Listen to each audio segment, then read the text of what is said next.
parte de las presentaciones mías, de cuando tengo que hablar acerca de actualidad y perspectivas, en general siempre arranco con una serie de datos, los más objetivos posibles, a partir muchas de ellas de fuentes oficiales o fuentes de otros organismos y otros de fuente propia nuestra de reporte inmobiliario.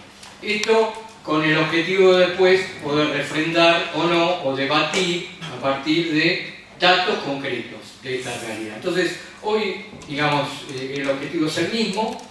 De esto no me voy a extender porque ustedes, muchos de ustedes lo conocen, en la prensa se ha repetido muchísimo. Nosotros lo habíamos advertido concretamente y de manera, digamos, rápida e inmediata, la contracción que iba a sufrir el mercado inmobiliario a partir del primer día de la imposición del cepo cambiario. O sea, ese mismo día, el día que salió el lunes, nosotros salimos con una nota diciendo que esto iba a afectar concretamente y de manera directa al mercado inmobiliario. ¿Por qué? Porque conocemos la manera que funciona el mercado inmobiliario, sea esta una manera racional, no cultural o lo que fuere, como uno quiera que se llame. Así toman las decisiones los agentes económicos y los inversores, y aquel que hoy era, en ese momento, el que sigue siendo igualmente el comprador dentro de este mercado, toma determinadas decisiones a partir de determinadas cuestiones que están establecidas. Muchas de ellas tienen que ver con el tipo de cambio. Tocar el tipo de cambio, obviamente, y en la accesibilidad al tipo de cambio oficial iba a impactar de lleno en el funcionamiento del mercado inmobiliario. Bueno, obviamente esto sucedió y estas son las cifras del mercado. Este gráfico, el otro día, la semana pasada, vino en la oficina unos probables socios nuestros que quieren replicar el modelo en Brasil, el modelo de reporte inmobiliario en Brasil. Cuando les mostré y vieron uno de ellos es máster en economía, además de arquitecto también, se asustó. Y este gráfico dice, ¿qué es eso? Bueno, eso es lo que cayó en el último dato, ese punto, ¿no? El mercado, lo que son las escrituras en la ciudad de Buenos Aires.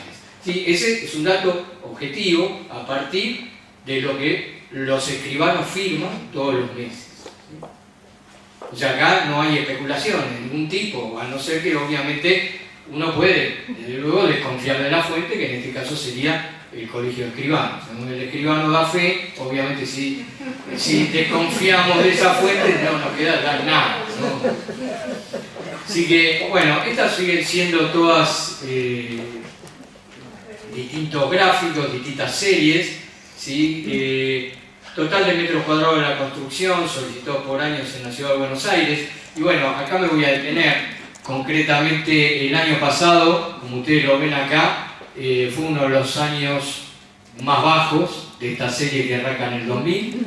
Solamente fue más bajo el año 2002. No hace falta acá, porque no estoy hablando de una escuela secundaria ni primaria, recordar lo que se vivió en el año 2002. Entonces, bueno, obviamente lo que vivimos el año pasado fue una fuerte contracción en obras futuras, ¿sí? O sea, no en la marcha concreta de las obras, afortunadamente, pero sí en el ingreso de nuevas obras. Esto es concretamente lo que sucedió, comparando el año 2013 con el 2011 y el 2012, o sea, no incluso con el mejor de la serie, ¿no? El mejor de la serie, volviendo al anterior, fue el año 2006-2007, fueron los mejores. Esta contracción del 68% fue con respecto al año 2011. Eso cuanto a cantidades. También otra cuestión importante de ver es metros cuadrados por tipo de obra. Y bueno, como podemos ver, estos son concretamente enero de este año, que es el último dato disponible en cantidad de permisos.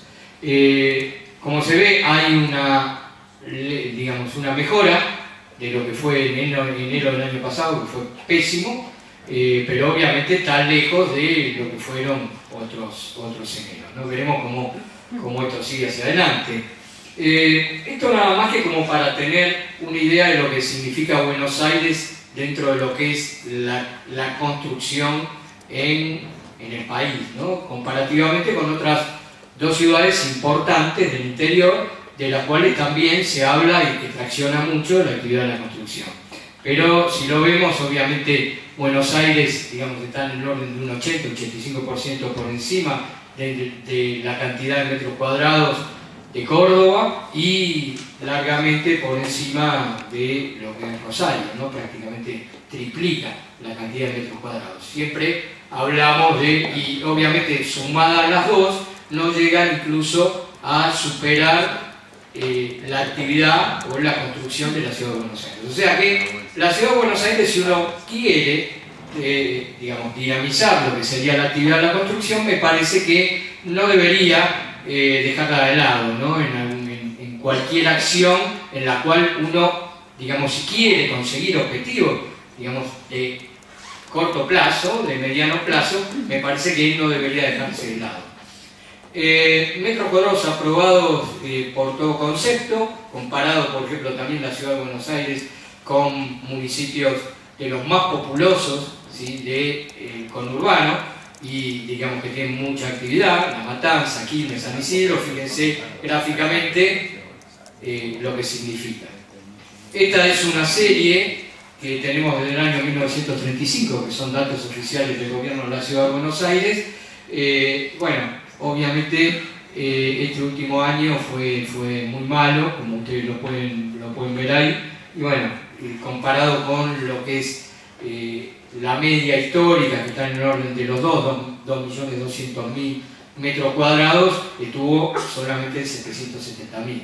No creo que este año, a partir incluso de la mejora del mes de enero, y que creo que puede llegar a haber un repunte con respecto al año pasado, no creo que igualmente podamos llegar ni por asomo al promedio. ¿Cómo se dio la construcción concretamente en la Ciudad de Buenos Aires, también en todo este periodo, en toda esta década, la cual obviamente, como se dio, también fue, si bien no la década en la que más metros cuadrados se permisaron para construir en la ciudad, fue una década, digamos, en la cual sí hubo mucha actividad. Y bueno, acá hay que hablar y hay que ligarlo con un montón de otras cuestiones, tal vez también con algo que, digamos, se mencionó al principio, que tiene que ver con la ciudad sustentable. Yo creo que la ciudad sustentable y los conceptos de sustentabilidad tienen que exceder a aquello que tiene que ver solamente con lo natural, ¿sí?, o con lo que tener la conciencia ecológica de no contaminación o la reutilización de productos, bueno, digamos, que no contaminantes y demás. Creo que tiene que ver con otras cuestiones, que tienen que ver con cuestiones sociales, también, para que sea realmente una ciudad pueda ser sustentable en el futuro, y concretamente lo estamos viviendo hoy. Y me parece que justamente por una dinámica que siguió la construcción en esta última década, por el contrario, la Ciudad de Buenos Aires, digamos, no tendió hacia la mixtura que debería tener, sino hacia una más fuerte fragmentación y separación entre lugares elegibles y lugares que no son elegibles, por lo menos para lo que es residencial, ¿sí? Aquellos lugares que uno puede decir, acá voy a vivir o acá voy a invertir, ¿sí?, incluso hasta para invertir, ¿sí? Bueno, esto obviamente se ve en los barrios más pujantes, y Palermo, de ahí también que haya este fenómeno de querer palermizar a toda la Ciudad de Buenos Aires, ¿sí? Pero bueno, obviamente Palermo fue el barrio en el que más superficie se construyó, seguido por Caballito, Villa Urquiza, Belgrano y Puerto Madero. Puerto Madero obviamente por la escala de las obras más que por la extensión también. Y acá lo tenemos gráficamente en los más y los menos, ¿sí? Ahí está, esto de manera gráfica uno lo puede constatar, y bueno, obviamente gran parte de los barrios que están en el sur fueron los más postergados, y yo diría que no solo no se construyó en esos barrios, sino que lo peor, se degradaron aún más, ¿sí? Y entonces es difícil, obviamente, que por una mecánica que responda exclusivamente a la fuente de financiamiento que hubo, que fue fuente de financiamiento privada por excedente, por inversión, de actores privados, que se pueda obviamente revertir esta fragmentación. Por otro lado, digamos también en cómo se dio esta construcción, y acá se ve claramente que lo que se construye en la Ciudad de Buenos Aires es vivienda, y multivivienda, propiedad horizontal. Prácticamente el 80% de lo que se construye en los metros cuadrados son viviendas y es propiedad horizontal. También otra cuestión de fragmentación. Hubo una fragmentación en cuanto a localización y fragmentación en cuanto a producto. O sea, la gran mayoría de lo que se construyó, prácticamente el 80%, son entre viviendas de un ambiente y dos ambientes, ¿sí? O sea, con uno o dos habitaciones, como lo ven ahí, el 80%. O sea que hay fragmentación en cuanto a localización y producto. Bueno, acá vemos, esto es una distribución que responde por barrio, que responde a la estadística del año 2013, y como vemos recién, fue desbancado Palermo el año pasado como primero, si no todos estos 10 años, los últimos 12 años en realidad, desde el 2000, no, perdón, sí, contando el 2003 también, fue Palermo el que había sido siempre el primero en el ranking. Bueno, esto también tiene que ver mucho, o tal vez lo que esté sucediendo ahora, de lo que se hable. Se suele decir que en Buenos Aires no hay terrenos. Yo sigo insistiendo que en Buenos Aires hay terrenos. Buenos Aires todavía tiene tierra, y tiene tierra no solo obviamente en el sur, que está plagada de tierra para desarrollar, sino también en zonas centrales. Nada más que hay que ver a qué precio y obviamente digamos quién está dispuesto a integrarlo o no en las condiciones actuales a un proyecto inmobiliario. Y cuál es la dinámica del tenedor de tierra y del propietario de tierra en la Ciudad de Buenos Aires. Acá vemos una evolución de las incidencias promedio, de la Ciudad de Buenos Aires para terrenos con capacidad constructiva superior a los 800 metros cuadrados, o sea que, y con, digamos que tiene indicadores como para poder construir edificios en propiedad horizontal multiviviendas.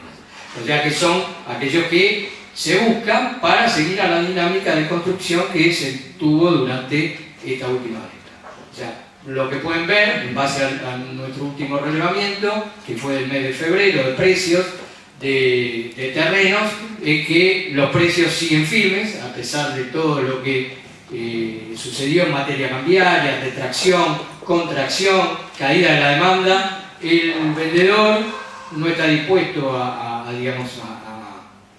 bajar considerablemente sus pretensiones, y bueno, allí lo único que se ve, esto habla más de sostenimiento de precios que de una tendencia hacia la baja, por lo menos en los terrenos.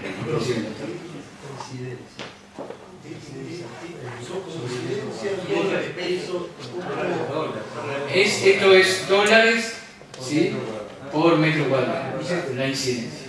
Te van a ver la cotización cuando te piden en dólares, ¿sí?, y de la incidencia está informada, que se puede construir, o sea, y que sobre la vendible sería esa. Dólar, verde, dólar billete. No, negro no conozco ninguno. Conozco todos verdes. Ahora no cambió. Cambió algo, digamos, la Reserva Federal, o no sé, la Casa de la Moneda de Estados Unidos, pero no cambió el color. Son verdes. Y esto lo que pretende son verdes, o bueno, es negociable. Obviamente los precios de los terrenos, más que ningún activo inmobiliario, se terminan de cerrar en la mesa de negociaciones, y obviamente después de múltiples reuniones, idas y vueltas, y en distintas materias y especies, ¿sí? O sea, puede llegar después esto a cerrarse en una parte en ese billete verde, otra parte en metros, otra parte en pesos, eventualmente, ¿sí? En promedio. Y en promedio. Es el promedio de cotización. Está bajo. Cotización. Para todos los barrios, no creo que está bajo. Por eso te digo promedio. Bajo con respecto a qué puede ser, no sé, pero decime cuál es. Debido a la falta de terrenos que hay en los lugares Premium está muy superior a eso. Pero premium, por supuesto. Pero no todo premium es... Ahora premium estoy diciendo Barrio Norte. Y sí, está. Por eso es promedio. La parte se está extendiendo hacia la boca, toda la parte de Huergo, todo eso. Bueno, pero por ejemplo vos tenés terreno en Boedo a ese precio, hay no en el lugar premium de Caballito, también lo tenés, o sea, es un valor promedio. Obviamente los promedios te indican eso, zona media, tenés terreno por arriba y tenés terreno por abajo. Si son doble En lote, zona de salud, ¿cómo? Si son doble lote, van a... Sí, ya sé. Pero por la capacidad edificable se está sacando. Obviamente vos tomás este indicador como vos lo quieras jugar. Es un indicador, no es la fórmula de la Coca-Cola ni de la felicidad para encontrar terreno. Es un indicador. Es un indicador que te sirve. Vos cuánto tenés terrenos en la ciudad de Buenos Aires, vas a tener en promedio $1000. No es verdad. Tenés terrenos por debajo de $1000 y mucho, y te diría más. Donde más notamos caídas en los precios de cotización, precisamente no bajaban ninguno de $1000 en Barrio Norte y en Recoleta, hemos encontrado sí caída de precios en Barrio Norte y Recoleta. Y las cañitas te bajan Concretamente. $1000. Bueno, habrá que ver. Si querés construir en la cañita, paga $1000. Si no querés, si no te parece que hoy es negocio, porque a esos $1000 le tenés que sumar otro, obviamente, otro costo de construcción, un beneficio o lo que fuera, un honorario que vos le sumes, si te sigues cerrando la ecuación, vas a tener demanda, construís y lo pagás. No hay problema. No es acá discutir eso. Ahí ya te digo, es un indicador que por eso tenés que tomarlo como tal. Sí. Sí, pregunto, pero tiene que ver con la capacidad constructiva de cada terreno, no sé cómo hace el promedio. Porque primero sacamos la incidencia promedio de cada uno de los terrenos. Por barrio. ¿Sí? Ok. Lo que nosotros, por eso somos transparentes. Un R2B1 Sí. tiene una incidencia, un terreno tiene un valor de incidencia por ser un R2B1 distinto a un R2A o Exacto. Entonces, yo creo que no solo debe ser, me parece a mí, no solo debe ser el barrio, sino a qué elemento de referencia toma de distrito en distintos barrios. Pero seguro, la capacidad constructiva está determinada por el Código de Planeamiento Urbano y por los indicadores que, digamos, línea frente interno, por todos los indicadores que sabemos que le dan la capacidad constructiva. Entonces, nosotros para hacer este relevamiento, obviamente esto no quiere decir que es cada barrio, cada terreno de la ciudad está relevado. Está relevada la oferta de terrenos en un determinado momento. Yo te digo, en febrero hay de esta muestra 281 casos de oferta de terrenos en distintos barrios. ¿Cómo se tomó para sacar esto? Por un lado, el precio de cotización. Acá no se preguntó cómo es, si hay rebajas, no hay rebajas, es el precio de cotización. Por otro lado, ¿cuál es la capacidad construible de acuerdo al indicador de cada uno de esos terrenos? Que se informó, que informó la comercializadora. Yo no sé si está bien y no sé si está mal. Es la que a mí me informaron. Y es el primer parámetro que vos tenés que, digamos, como información para llegar al mercado de terrenos es ese. Es ese. Después vos podés, obviamente, decir, porque a mí me ha tocado, de que tasar terrenos o evaluar terrenos que estaban, obviamente, teniendo una capacidad edificable que estaban mal tomadas. Fenómeno, pero la primera información que vos tenés en el mercado es esa. Es la que la tiene la comercializadora y que te dice, acá este terreno se pide tanto y se puede construir tanto. Eso no quiere decir que, obviamente, y aparte por otro lado sabemos que realmente la única manera de saber cuál es la capacidad constructiva que tiene un terreno una vez que tenés el plano aprobado. Esa es la segura, ¿no? Pero por eso, ¿y qué tomamos? No tomamos cualquier terreno, tomamos, porque por lo que yo te digo, que tuvieran capacidad edificable superior a los 800 metros cuadrados, o sea que puedas hacer digamos, un emprendimiento que sea chico de construcción multivivienda, y por otro lado que se pueda construir multivivienda en ese lugar, ¿sí? O sea, que tenga indicadores que se pueda construir, o sea, no está en una zona industrial, no está en una zona donde no se permite construir vivienda. Se ¿Sí? pueda construir vendible. Vendible. Vendible, sí. Vendible, sí, sí.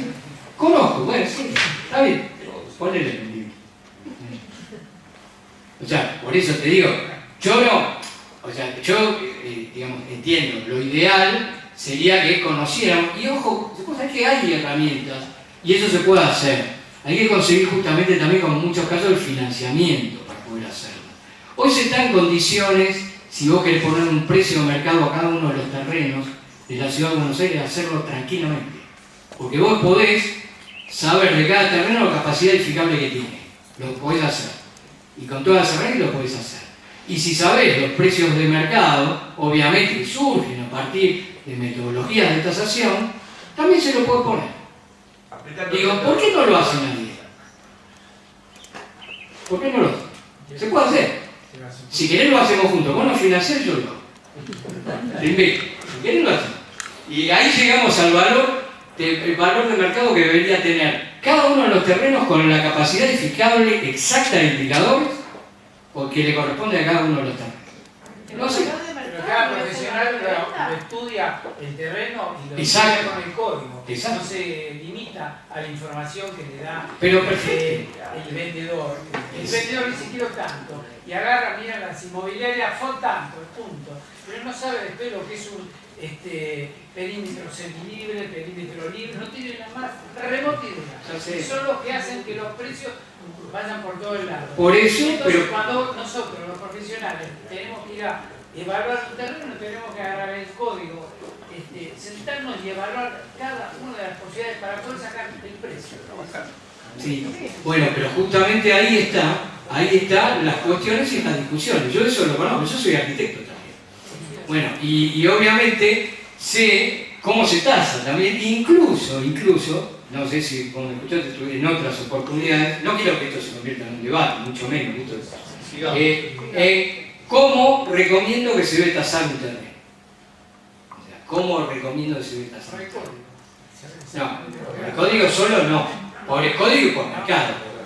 Y por un método que se llama el método residual, en el cual vos partís de lo que realmente se puede construir sobre el terreno, le adjudicás un valor de venta a ese producto de lo que vos podés construir sobre ese terreno y vas reduciendo costos, quitando rentabilidad, reduciendo costos. Ese es el valor que vos podrías pagar por ese terreno para cumplimentar el resto de las cuestiones, las variables que vos tuviste en cuenta. Pero también eso es muy variable, porque depende de quién esté del otro lado, si es más eficiente que vos o no va a construir. Entonces va a tener otro costo. Depende de cómo sean las condiciones de financiamiento que vos tengas o no. Entonces es muy variable. Es muy variable. Entonces, esto no es la verdad, mirá, esto si querés lo tomás o no, este es un relevamiento de mercado en función de las limitaciones con las cuales, y bien expuestas, sobre las cuales se toman. Nada más. O sea, costos de construcción. Esto es otra cosa, también es una evolución, cada uno sabrá cómo le evolucionó su costo de manera particular si tiene una empresa constructora. Esto también se calcula, y muchos de ustedes calculo también que deben utilizar, porque nos lo piden, el costo de construcción de la Cámara Argentina de Construcción, que es un indicador que muchos lo utilizan para actualizar cuotas de fideicomiso, de costo, ¿no? Bueno, la evolución, ahí lo ven, o sea, tenemos evolución hacia el alza, no para todo eso medido en pesos. Nosotros elaboramos un costo de construcción y también acá nos aclaramos muy bien de qué se trata y cómo lo hacemos. Y acá sí, digamos, puedo discutirlo, o sea, porque yo acá tengo incumbencia, soy arquitecto y lo presupuestamos. Hacemos un presupuesto de este modelo todos los meses. O sea, ¿pero qué es? Esto no quiere decir que toda la construcción por metro cuadrado salga esto. Sale construir ese modelo, a esas calidades. Es muy diferente si yo aplico ese costo para construir una obra premium. Muy bien. Y si aplico ese costo, tal vez para construir algo muy básico. ¿Sí? O sea, siempre cuando uno aplica, y esto me habrán escuchado muchos de ustedes decirlo hasta el hartazgo, cuando uno aplica algún indicador, digamos, hay que saber muy bien, primero, cuál es la fuente, y no solo cómo es la fuente, a qué se refiere esa fuente, a qué se refiere. Por ejemplo, el indicador de Revista Vivienda es más un modelo de un edificio de la década del 70, mucho más masivo, de mucha más escala, y que no es tal vez lo que más se construyó, como veíamos en estos últimos años, por los permisos de edificación. También hacemos un indicador que es del costo de una casa en Canty. Pero lo importante de esto es ver los valores. Los valores están en el orden de los 8.000 pesos por ahí el metro cuadrado. ¿Sí? Están dentro de ese orden. ¿El metro vendible o construible? El metro vendible en el caso de propiedad horizontal, y en el de la vivienda el metro de planta. El gráfico de arriba es en dólares, el costo en dólares, ¿no? Exacto. Y el otro en pesos. Ves ahí que a partir de, y en dólares marginales, ¿no? A partir del desdoblamiento del tipo cambiario, el tipo de cambio empezó a bajar, y después ahora acá también hay un repunte, ¿sí? A partir de que, o sea, las condiciones de tipo de cambio marginal cambiaron, ¿no? Bajó también. Departamentos a estrenar, también esto hacemos un relevamiento, un estudio de cambio. Como ustedes hacen también un estudio de mercado, recurren a hacer esto. O sea, si ustedes desarrollan algo, este es el paso inicial, no es el paso que agota todo el estudio de mercado, pero es el inicial. Saber que se está construyendo en la zona, recorren y lo ven. Y entonces, obviamente uno puede ubicar las obras que están en construcción dentro de determinado sector de la ciudad, como ustedes lo ven acá en el planito este, ¿no? Está delimitado exactamente cuáles son las calles y cuáles son las obras. A partir de eso, también se consulta sobre una unidad tipo y que está en venta en cada uno de esos emprendimientos, y luego se saca el promedio. Nosotros publicamos esto con el Excel, o sea que uno puede acceder a ver cada una de esas obras y de las que hay precio, cuál está pidiendo y cuál es la unidad que se tomó de referencia. ¿Sí? Lo que nosotros venimos observando, digamos concretamente, es que hay bastante diversidad. En realidad hay una caída en general en dólares, pero es una caída que está a lo sumo en estos porcentajes, 5,87. Detectamos una caída un poco más grande en una zona particular del Parque Centenario, en otras una caída más chica, un 3%, en colegiales al contrario, estamos observando, pero habla de digamos que se movió hacia arriba un poco. O sea, esto es la foto también de lo que piden en determinado momento. Yo repito el estudio siempre el mismo mes del otro año, una vez por año, siempre en el mismo mes y siempre sobre la misma zona y siempre con la misma metodología, lo que nos permite comparar. Pero bueno, lo más importante, evoluciones comparadas